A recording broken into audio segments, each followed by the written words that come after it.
We want the parliament to function smoothly, and the responsibility does not lie only with the opposition benches. It is also with the treasury benches.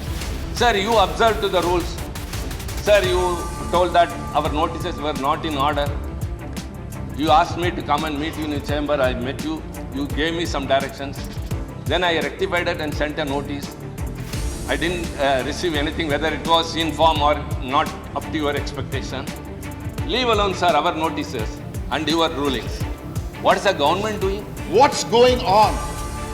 And for too long, we have kept quiet. Why? Polarize or don't speak. What is happening in the churches in Assam? Why are they being burnt? They don't bother, sir. Whatever we speak, they don't take parliament into serious consideration. They don't listen to us. They don't bother what we speak. This is the first ever experience in all these 2 decades experience. A party who doesn't bother about the parliament and the debates and the what observations made by the opposition. How serious they are. We are serious. Though I don't understand Hindi, I am listening to the translation and listen what they speak. Please, confine to the subject. How many disappointments? Please go ahead. What was the big news after the budget? Big data point. 124 times the Prime Minister banged the desk in Lok Sabha. Trinamool Congress are more on to these figures. We want to give you some real numbers from Manrega, from jobs, from SC/ST budget. You're telling us 124 times banged. Petrol and diesel prices were hiked 78 times during this budget. And 14 times only between this year. And the government has earned a revenue of 8 lakh crore rupees between 2018 and 21 only through petrol and diesel price hikes. In the last 8 years, 5,422 laundering cases registered, money laundering. 98% have been done in the last 9 years. Interestingly, only 1%, 25 people have been conducted by the ED. The BJP in its manifesto promised that the income of the farmers would be doubled. But what happened? It has not doubled. Rather, the price of DAP has increased from 1,200 to 1,350. The price of urea has not increased, but the quantity has been reduced from 50 kilograms to 45 kilograms. Mr. Modi, our Prime Minister, was the Chief Minister. We know that. And it hurts and pains me that somebody from Chief Minister who became Prime Minister, how can he start the economic blockade of states? How can he be against fiscal federalism? How can he squeeze the states of funds? But in this country, sir, in 2020 only, 5,579 farmers have committed suicide. That is 15 farmers per year. We call ourselves an agricultural country. Sir, SEBI also has a preamble. And the SEBI preamble is mandated with A, to protect the interests of investors in securities, to promote the development of the securities market, and to regulate the securities market. Why was SEBI sleeping? Why the inaction? They again say your GDP going high and all. 40% of the wealth generated in this country is owned by 1% of the population. And only 3% of the wealth trickles down to 50% of the population. My point today is that this government has weakened institutions consistently over the last 8-9 years. I can talk about Parliament, I can talk about RBI, SEBI, everyone. The enrollment of women in higher education is more than men, that is 27.9%. But the women employment has fallen down from 24% to 18%. If they so love women, bring the women's reservation bill to Parliament. Bring it, we will pass it in 2 days' time. Big talk. I don't want to do Beti Bachao, Beti Padhao, because then I'll tell you about the Wrestling Federation and what your MPs do to women. When the situation is privatization and liberalization, and it has impacted India economically and morally, should not the government come forward and what we asked for, a JPC, Joint Parliamentary Committee, to go into the issue. It's a process in the democracy. Why you are not for it? Why you are not able to do that? When sitting here, breaking a flow is, breaking a flow. We didn't even once disturb anybody. I mean, Prakash made my old friend Prakash Javadekar. I can tell you, he made such a good speech. Sometimes, Sir, one second. Sometimes a speaker gets energized when he is interrupted. The government has earned 4.86 lakh crores of rupees in 3 years by way of selling the public sector undertakings fully and partly. 4.86 lakh crore rupees. Full cream milk has gone up by 33%. Full cream milk. Toned milk has gone up by 36%. And the opposition is saying, price is going up, price is going up. But they have been successful on a few selected share prices that they've managed to take up. And it's the same story with fuel. Fuel prices, two-wheeler prices jumped by 40%. Let me say what all we have experienced in this country, in this government, sir. Number one, petrol and diesel prices were hiked 78 times during this regime and 14 times only between this year. And the government has earned a revenue of 8 lakh crore rupees between 2018 and 21 only through petrol and diesel price hikes. And how it was spent, another thing comes. An RTI replied by the RTI, an RBI replied to an RTI very clearly says 2 lakh crore bad loans were waived off in 2020 and 21. So the total write-off of loans over 11.6 lakh, most of which are only during these 9 years. And for example, we are basically an aggregator. The BJP in its manifesto promised that the income of the farmers would be double. But what happened? It has not doubled. Rather, the price of DAP has increased from 1,200 to 1,350. The price of urea has not increased, but the quantity has been reduced from 50 kilograms to 45 kilograms. Sir, very sorry, sir. We are all very much shocked at the incident what happened in Turkey yesterday. An unexpected earthquake has taken away the lives of 4,500 people. We all, of course, expressed our grief. But in this country, sir, in 2020 only, 5,579 farmers have committed suicide. That is 15 farmers per day. Shame. We call ourselves an agricultural country. Sir, this country withstood their economic recession in the past and even now, only because of the agriculture sector and the public sector. These two are targeted by this country. All policies, all things that they are doing are in favor of only the rich people, that is the corporates. Sir, India's reserves have fallen down from $633.6 billion to 545.6 as of 16th September 2022. Sir, what all has been done?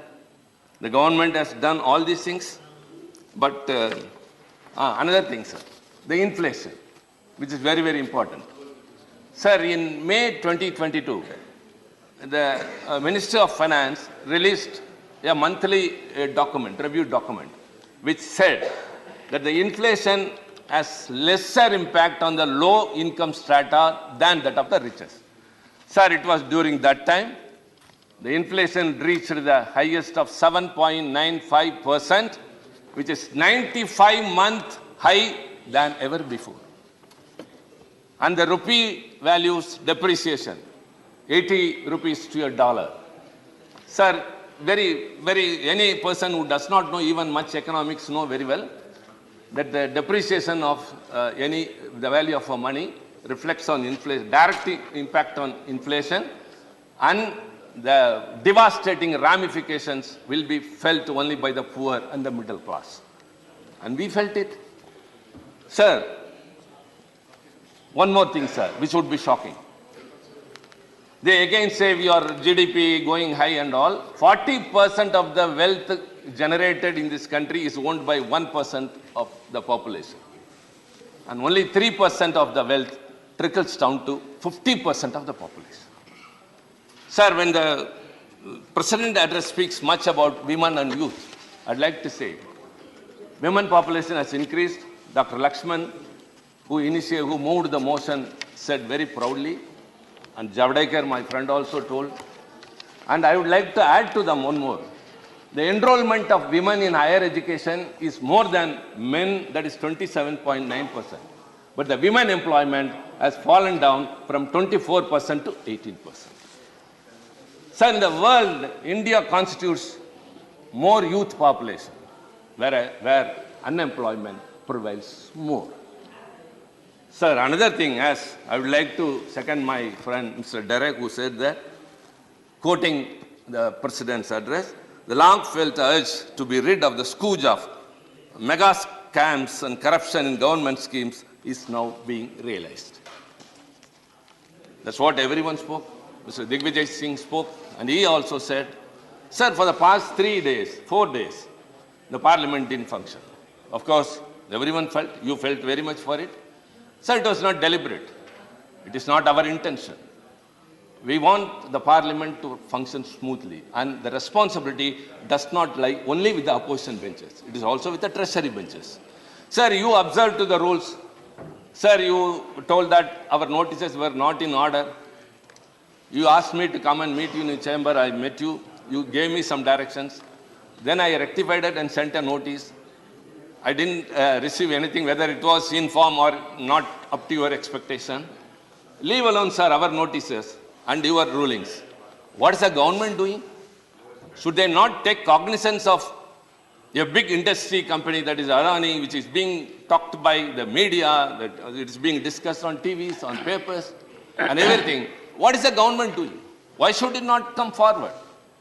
When the situation is privatization and liberalization, and it has impacted India economically and morally, should not the government come forward? And what we asked for, a JPC, Joint Parliamentary Committee, to go into the issue. It's a process in the democracy. Why you are not for it? Why you are not able to do that? So the government is not intent. As he asked, what is SEBI doing? What are the other agencies doing? That apart, the government, which has to come forward. Sir, when we are asking for a JPC, they should have met you in the chamber or coordinated with the opposition parties and said, yes, we can resolve the issue. Let the parliament see. They cannot just go out and meet the media and say the opposition parties are eating taxpayers' money. They are not allowing the parliament to run. It is not leveling accusation against us. They should resolve the issues. So the country is very much concerned about what has happened because of one corporate, which is being supposed to have been favored many a time by the government. So I think if at all we have to bring out something, it can be done only by an introspective into that by a JPC. So that has been happening here. And now we are telling this number of things which are happening. And sir, the government has earned 4.86 lakh crores of rupees in 3 years by way of selling the public sector undertakings fully and partly. 4.86 lakh crore rupees. What for? Sir, the public sectors are considered to be the temples of economy. Why are you so much concerned? Sir, I will tell you 2 examples. I think, yes, within my time, I have confined to myself. There are 2 things that have not come to limelight. One is Videocon. Videocon is a well-known company which has become bankrupt. But it has borrowed rupees. Please, honorable members. Honorable members. I am talking about your government. Okay. I am talking about your government. Please. They don't bother, sir, whatever we speak. They don't take parliament into serious consideration. Very well said. They don't listen to us. They don't bother about what we speak. This is the first ever experience in all these 2 decades experience. A party who doesn't bother about the parliament and the debates and the what observations made by the opposition. How serious they are. We are serious. Though I don't understand Hindi, I am listening to the translation and listen what they speak. Please confine to the subject. How many disturbances? Please go ahead. Sir, it has borrowed rupees 65,000 crore to the tune of 65,000 crore from various banks. So when it has become bankrupt, where no other go than to sell that organization and give it to the banks. Sir, the issue went to NCLT, National Company Law Tribunal, and it has adjudicated the case. In what manner?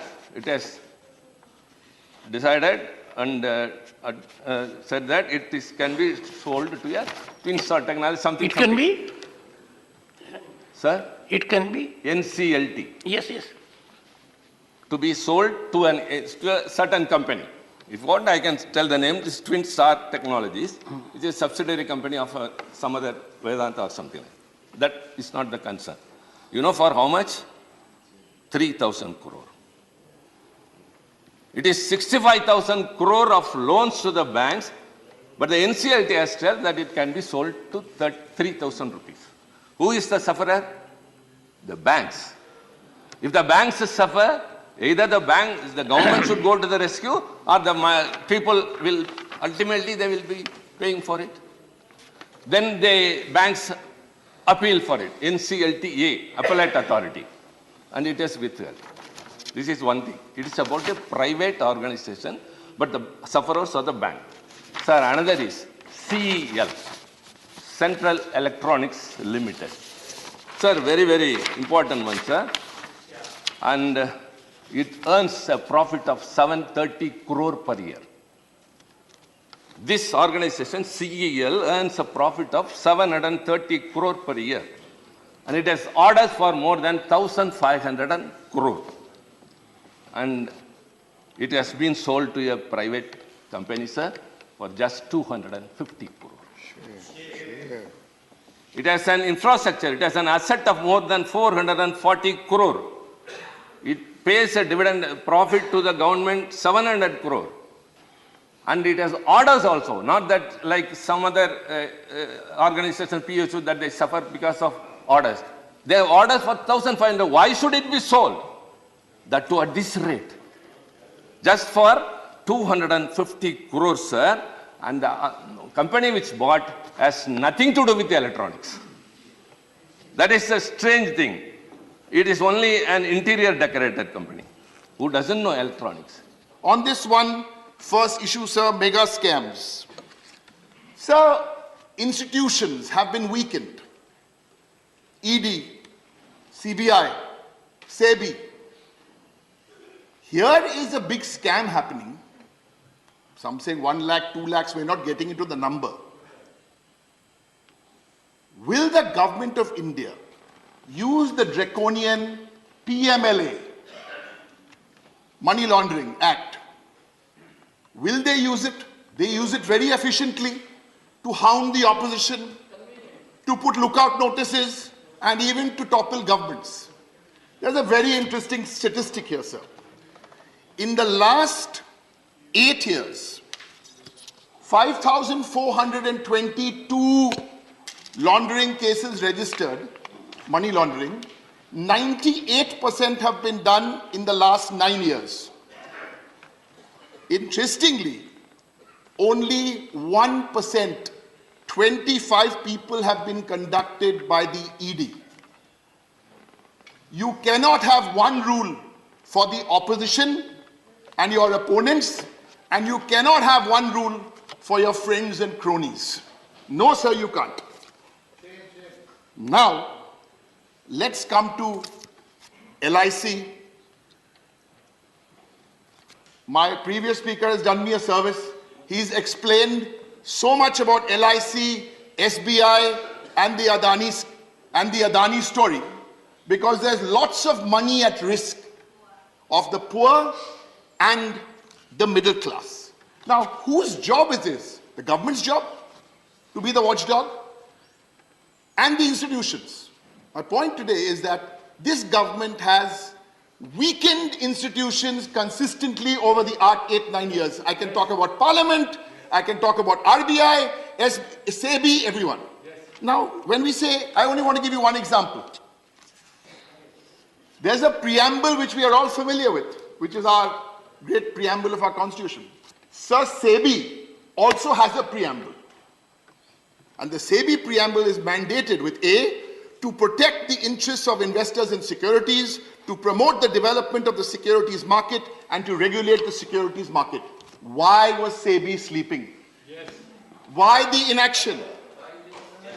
I would urge this government to read SEBI section 11.4.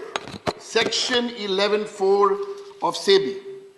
You're very eager to put out lookout notices, that same 98% for your political notices.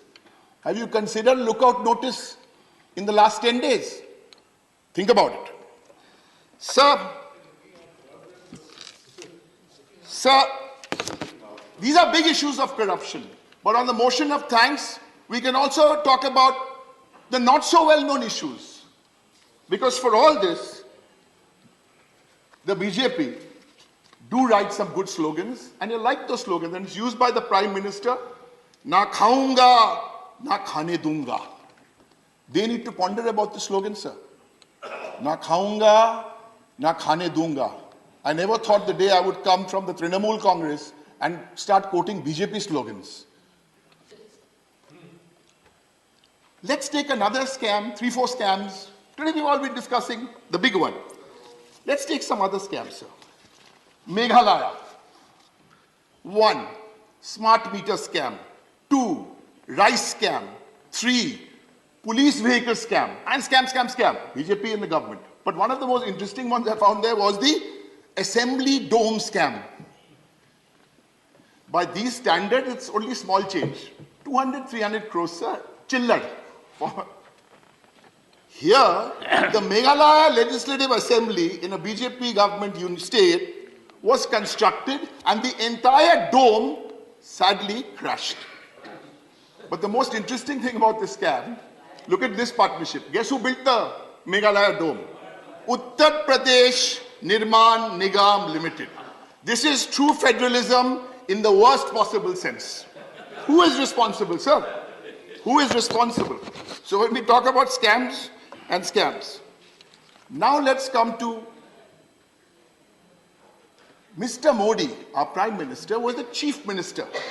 We know that, and it hurts and pains me that somebody from Chief Minister who became Prime Minister, how can he start the economic blockade of states? How can he be against fiscal federalism? How can he squeeze the states of funds? Look at Manrega, one example. Bengal was total 10,153 crores. Now they'll tell us, no, though, they paid a few 100 crores Manrega. Now Manrega is a 5-year low of 42 days work per household. Many years ago, the current Prime Minister didn't like Manrega. He called it a Gadda Gurneke scheme. Today it's down to 42 days. Now, another issue at Manrega. App. Simple issue. This is a real issue on the ground. The app mandatory for officials to upload twice a day laborers' photographs. That is completely impractical because the connectivity is low, so the attendance will go low, and what will happen? The union government will have less money to spend on Manrega. So, listen to this statistic. 9 crore active workers. If you take 9 crore active workers who are working 100 days a year, total expense will be 3 lakh crores. Instead, 73,000 crores has been allocated by this government. So there is so much to talk about how anti-federal this government is. Cess and surcharge. At one time, the union government would take 10% of cess and surcharge. Now that number is 20%. State spend on education, health. States are spending 60 to 80%. Not the union. Sir, and another completely anti-constitutional story is a double-engine sarkar. It is anti-constitutional. You vote for me in this state because I am running the center. Doesn't work, sir. This is anti-constitutional. We are talking about diversity. And the last one on this is the borrowing to the state, 3.5%, but look at the fine print. 0.5% has to be electricity reform. Condition. That's a condition. Sir, price. For all the complaints about price, opposition is saying, price rise. Full cream milk has gone up by 33%. Full cream milk. Toned milk has gone up by 36%. And the opposition is saying, price is going up, price is going up. But they have been successful on a few selected share prices that they've managed to take up. And it's the same story with fuel. Fuel prices, two-wheeler prices jumped by 40%. And page 1, clause 2D in the Rashtrapati's address talks about women. 2 crore women quit the workforce in the last 5 years. Talks about youth. The youth don't want slogans. 4 crore people are unemployed today, young people. These are CMI data, sir. Sir, we talked about institutions, and one of the great institutions which is being weakened. And before I say anything about the institution, I'm all praise for those independent journalists, the young men and women who, despite all the pressures from the media owners, are still going and trying to do their very best for journalism. So there's an old Zulu proverb, because today, even the opposition's voice is not amplified. Media owners have their agenda, sir. There's an old Zulu proverb. I think this is the first time a Zulu proverb is being quoted in parliament, but here's the problem with the media owners, sir. A dog with a bone in its mouth can't bark. Enough said, sir. A dog. What is this bell going on? Yes, 20 minutes. So it's 10 minutes left. No, no. Yeah, only 10 minutes. 10 minutes. 417. Thank you, sir. You started, sir. I have 20 minutes. I've spoken for 10. No, So- you've spoken more than that. More than that, more than that. Sir, is it only your prerogative to make omissions? It's mine also. Sir, it's okay. And That's I can, okay, no problem. and I can equally Sir, we all correct. make mistakes. And we have old relationship. It goes back to West Bengal. Go ahead. Sir, give me a minute to, because the breaking a flow. You will get extra minute for it. Sir, when sitting here, breaking a flow is, breaking a flow. We didn't even once disturb anybody. I mean, Prakash made, my old friend Prakash Javadekar. I can tell you, he made such a good speech. Sometimes, Sir, let one me- second. Sometimes a speaker gets energized when he is interrupted. And I know it out of personal experience. He will wear me out. Chief Minister of Rajasthan, who happened to be chairman here, if he were in the assembly, one interruption would mean 20 more minutes uninterrupted it would go. So take the interruption as a recipe and nectar. Go ahead.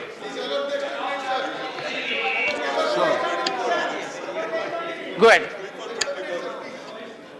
Sir, I'm allergic to nectar or amritkal of any kind. So, sir, we were talking about media, and we have all respect for those journalists. And I was making a point because the media, even a friendly country, a public broadcaster from a friendly country, there again, they want to show something. They've done some work based on research. We know which documentary we are talking about. There again, Chapo. Friendly country, public broadcaster. Sir, in fact, I would also today, I spoke about the media owners. I mean, look at the kind of journalism today we are coming up with. And I should not call it journalism. Media owners reporting. What was the big news after the budget? Big data point. 124 times the Prime Minister banged the desk in Lok Sabha. Trinamool Congress are more on to these figures. We want to give you some real numbers from Manrega, from jobs, from SC/ST budget. You're telling us 124 times bank. Ooh. Sir, again back to the speech. Let us fulfill the oath. Let us fulfill the oath of the Constitution. Quote unquote from the speech. I want to read Article 25 of that Constitution. All persons are equally entitled to freedom of conscience and the right to freely profess, practice, and propagate your religion.